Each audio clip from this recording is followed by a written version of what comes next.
Hello friends, তো বন্ধুরা আজকে আমি তোমাদের সাথে শেয়ার করব পমফ্রেট মালাইকারির এই রেসিপিটি। তো খুবই সহজ পদ্ধতিতে বাড়িতেই তোমরা বানিয়ে নিতে পারো পমফ্রেট মালাইকারির সহজ রেসিপিটি। তো ফার্স্টে আমি পমফ্রেটগুলোকে ভালোভাবে তেলে উল্টে পাল্টে ভেজে নেব এবং তেলে দেওয়ার পরেই আমি হলুদ আর নুনটা অল্প করে ছিটিয়ে তারপর উল্টে পাল্টে ভেজে নেব। তো তারপর আমি সাইডে যে উপকরণগুলো দেব মালাইকারির জন্য তার মধ্যে রয়েছে 4খানা সবুজ কাঁচা লঙ্কা। তো তোমরা যেরকম ঝাল খাও সেই বেসিসে তোমরা দিতে পারো। তারপর কিছুটা কুচনো টমেটো এবং 2খানা মাঝারি সাইজের পেঁয়াজ। যেহেতু আমাদের লোক কম তাই আমরা উপকরণটা একটু কম করে দিচ্ছি, তোমাদের যেরকম সেইভাবে তোমরা হিসেব করে দিতে পারো। তো তারপরে আবারও গরম তেলে আমি যে উপকরণগুলো কেটে নিয়েছিলাম সেগুলোকে ভালোভাবে ডিপ ফ্রাই করব।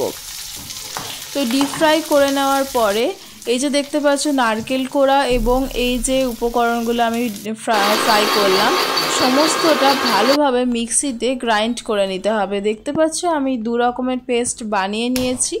তো তারপরে আবারও তেল গরম করে পেঁয়াজ কুচো লঙ্কা কুচো দিয়ে যে চপ করে আমি পেস্টটা বানিয়েছিলাম সেটা দেওয়ার পর কিছুক্ষণ নাড়িয়ে চাড়িয়ে নেওয়ার পর নারকেল কোড়ার এই পেস্টটা আমি দিয়ে দেব। তারপর পুরো উপকরণটাকে ভালোভাবে নাড়িয়ে চাড়িয়ে নিয়ে যখন দেখবে একটু তেলটা ছেড়ে আসছে ঠিক তখন তোমরা পরিমাণ মতো নুন, পরিমাণ মতো চিনি, পরিমাণ মতো ধনে গুঁড়ো, জিরে গুঁড়ো, লঙ্কা গুঁড়ো এবং কিছুটা ফিশ কারি মশলা দিয়ে আমি আবারও নাড়িয়ে চাড়িয়ে নেব।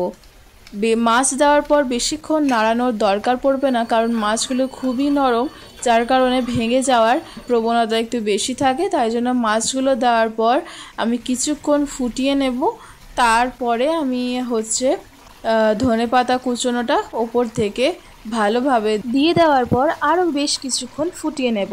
তো আমার এই সহজ পদ্ধতিতে বানানো পমফ্রেট মালাইকারি রেসিপিটি যদি তোমাদের ভালো লেগে থাকে তাহলে অবশ্যই লাইক, কমেন্ট, সাবস্ক্রাইব করে দিও এবং অবশ্যই এই রেসিপিটি বাড়িতে একবার হলেও ট্রাই করো এবং কমেন্টে জানাও কেমন হয়েছে এই রেসিপিটি।